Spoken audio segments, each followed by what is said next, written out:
I guess get us up to speed. This is the first day for this season for the pothole killer.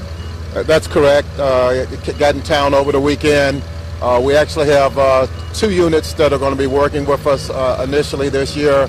One is here now, the other one will be here in the next 2 weeks. And so they'll be working in our residential neighborhoods, one east and one west. And what is the plan at this point? Well, I'd really like to talk to you about the comprehensive plan, which is we've already started. We had 6 crews working Saturday and Sunday over the weekend. The asphalt plants open usually around the 1st of April. And so until 1st of April, we're making a hot asphalt mix. We make about 60 to 70 ton a day, and then we use that and cold patch. We have 4 to 6 crews that are working 5 days a week, 24 hours a day. And then we have 1 shift that we're working on Saturday.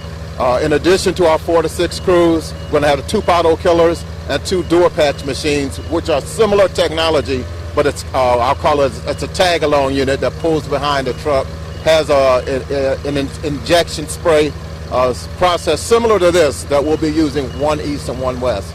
So we'll do that until the asphalt plants open. We're actually going to put in a call to the asphalt plant, see if we can encourage them either open earlier or by April 1st at the latest. One way we do that is by guaranteeing them an amount of material that we'll take from them on a daily basis. As an example, last year we got them to open early by guaranteeing that we would take 90 ton a day.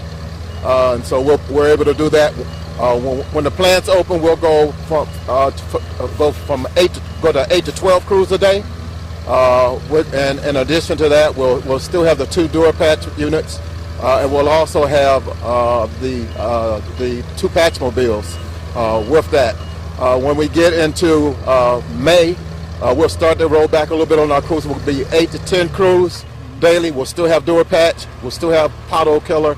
And then we'll go with our resurfacing. We'll start the resurfacing program, so we'll have a resurfacing crew, and then we'll start crack sealing also. So these are elements part of the program. We have our local resurfacing program, which we're going to try to consolidate a little bit this year. Instead of starting it in May, June, we're going to start hopefully street grinding in April of this year. We've expanded the program. Usually it's $4.4 million a year. This year it's going to be $6.4 million a year. We also worked out an arrangement with NOACA last year. There are a number of secondary roads that heretofore didn't have a funding source, and so they funded them for us. They'll start resurfacing in June of this year. So there's 8 projects there, $11.7 million of resurfacing. Additional work will be done. And then we have our own Issue 1 projects that'll start. There are 4 streets there. They'll start in June also, and that's $23 million. So about $42 million in resurfacing or street repair is going to be taking place between now and August of this year. So that's the big picture of what we plan to accomplish and taking a strategic approach to how we're doing things now. As far as potholes for the next 30 days or so, what we're doing is we've got our 6 crews. We're basically had our district unit leaders go out and drive their districts. They found the worst areas, and so we're doing worst first in terms of where we're directing our crews to. When we go to, after the plants open, we expand the operation, then we're going to go systematically by sectors. There are 292 sectors in the city of Cleveland, 6 districts, and we will go systematically through the city until we have covered all of the pothole issues as it relates to our riding surfaces. What areas are the worst that you guys have pinpointed? Again, I can't say specifically because there are a combination of things. Some of the mains have really taken a beating, and they're just beginning to show the signs. So the freeze and thaw that normally occurs, we're in a big thaw right now, and as it gets warmer this week, I expect that in addition to the potholes we've already seen, that we're going to see more damaged roadways just because of what happens with freezing and thawing. As you saw, I'm sweeping water out of the hole. So what happens? We get the snow, we get a big freeze. It separates pavement. It starts to thaw out. It turns the water, gets underneath the pavement. Next thing we know, we got a pothole. And so that's what's happening to us as we speak. And so we evaluate, as I said, in the 6 districts. Our district unit leaders are responsible for knowing their districts and where the areas are. So we look at the complaints that we've got and put those in with the worst areas. We do those first, and then we'll continue to work until we solve this issue. So who oversees those guys to make sure that they are getting the worst areas? Right now we have an interim commissioner of streets, Paul Barnett, who's responsible for working with that issue, along with Director Cox. Every day we get a lineup of where we're going based on understanding the information that we have. We also understand what did we complete the day before, and we're looking at systematic, making sure that we're covering the areas, the zones in the city of Cleveland. So directly, Director Cox is responsible for running the operation. He has his interim commissioner, and then the DULs, the district unit leaders, and the asphalt foremen are out there looking at the areas and the progress that we're making. This weekend you had several crews out. Was that on an overtime basis that you got out there? It was 2 days of overtime, but we had good weather. And so the other thing I should say, our plans are certainly weather dependent. And so if we have good weather, we're out doing potholes. If we get another snowstorm, we'll go back to plowing snow or salting streets, etc. So it's weather dependent. We knew that the forecast said that the weather was going to be mild. And so we said that this is a good opportunity to go out and get some work done. And so we were again, as I said, we make about 60 to 70 ton of hot asphalt for our crews. And so a combination of hot asphalt, which is a much better product, stays in the hole a lot longer. Actually, can stay in it up to 30 months as opposed to a cold patch, which if not done correctly can come out in as little as 30 days or less. So it's a more proven product for us. Give us ability to make more of a permanent repair. We're not doing what we call throw and go, so we're not just taking the material and throwing it in the hole and going to the next, or we're putting the material in the hole and we're rolling it, and so that makes sure that it bonds or adheres. We get a little bit more of a permanency to the repair. We'd like to see us get a minimum of 24 to 30 months out of filling these holes if we can. How do you feel about the frustrations of people at this point who have been hitting the potholes over and over? Well, their frustration is the same frustration we have in seeing the materialization of the potholes, and that is why our program is a comprehensive approach to doing approach to potholes.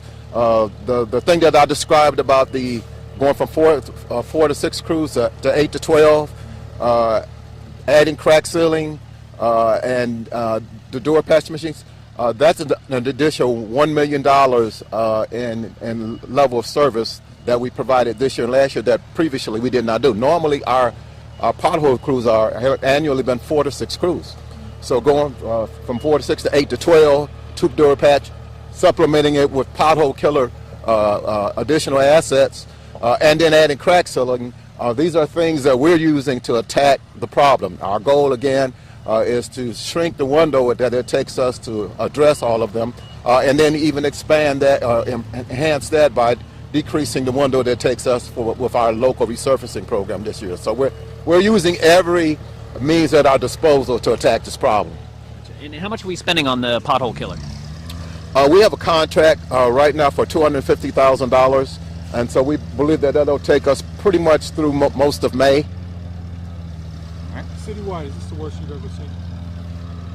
Well, again, it's early. It's just March, so I think at this point, well, it's bad. I mean, it was bad, but it was bad last year. I don't know. I mean, we had we had the polar vortex, big freeze. Then it got warm, and there were potholes everywhere. So this is not dissimilar. I say this is about the same as last year as far as I've seen it to this point.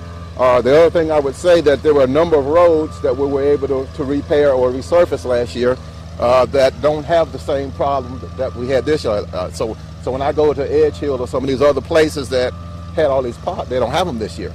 And our goal is to do the same thing this year with the local resurfacing dollars that we have, the ability to do the NOACA streets, to do our issue 1. So we expect that these streets, what we'll be doing is crack sealing them next year, not fixing potholes on them. So that's the goal. I expect these to last, what, 30 months, you said, versus 30 days? We would expect, I mean, the industry standards usually says that if you use the right material, you use the proper process, you should get up to 30 months out of these types of repairs.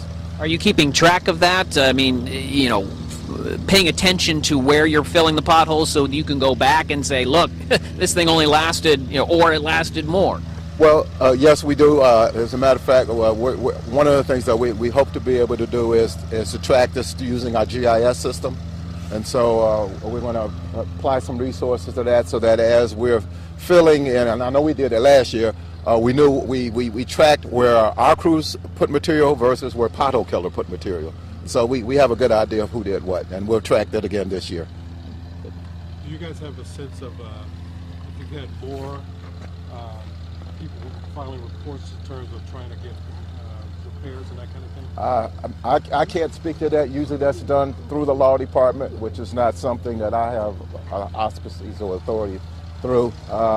Moral Claims Commission meets twice a year, so I don't know at this point. Again, I would say it's early in the process, but again, our goal is to attack this problem as quickly as we can, to take advantage as much of the good weather as we can. As I said earlier, our four or six crews that we're deploying every day are working at least 2 shifts, and then on the 3rd shift we're using cold patch. And so we're running a 24-hour operation attacking potholes 6 days a week. So I think that speaks to the fact that we have a level of urgency in addressing this issue. And as I said, generating or increasing funding for resurfacing from 4.4 million to 6.4 is another sign of that. And then getting the Akron streets, which is another $12 million in road resurfacing on 8 different roads. These are major improvements that we hope helps put us in a position where every year we're finding that we're not attacking the same areas of concern for potholes. That's the goal, to improve the riding surfaces across the entire street city network. Director Cox, are you taking any questions real quick? I'll take questions. I asked Chief Brown this, but I wanted to ask you, what are the worst areas that your foremen are seeing at this point? Well, as the chief said, it's just starting to melt, and we're starting to see these the roadways where we don't have snow covered. So we started out here for one reason, and the reason is that they have some bad streets out here. We know that from last year and this year too. So we started in this area. We'll be starting another pothole killer on the west side and the far west side area. But where specifically? I think people want to know, is my street going to be next? Well, we have a plan. We have a systematic plan. The plan will, when we get all of our crews together, we will release that, understand where we're going, what we're going to do. Right now, the 2 pothole killers, 1 pothole killer is here. Next week, we'll have another one on the west side, and then we'll put our crews together, right? Our 8 to 10 crews together. So right now, we are working on a plan on how we go through that, and we will have a plan on how we go through this systematically and get these potholes filled. When do you expect that plan to be formulated? Well, I think by April 1st, when we know that the plants are open and we can get additional crews on the street, that's when we'll know how we're going to attack the entire city of Cleveland. As the chief said, we have 292 subsections in the city, almost 10,000 streets. So we're working diligently to get these done. Let me ask you about the speed of the pothole killer. It seems somewhat methodical. Could 3-man crews get out here and do this work a little more quickly? We will have 3-man crews on our 8 to 10 pothole crews. We will. This is a help. This helps us to get through this area and these areas. Any help that we can get, whether it's a 1-man truck or 3-man crews, is what people expect of us, and we're going to get it to them. Are you okay with the speed of this? I'm okay with the speed of this. I'm okay with the way they put it in. Great. Anything else you may want to add? Only that we're coming. We're on our way. We're doing everything possible to make sure that the streets are taken care of as expediently as possible.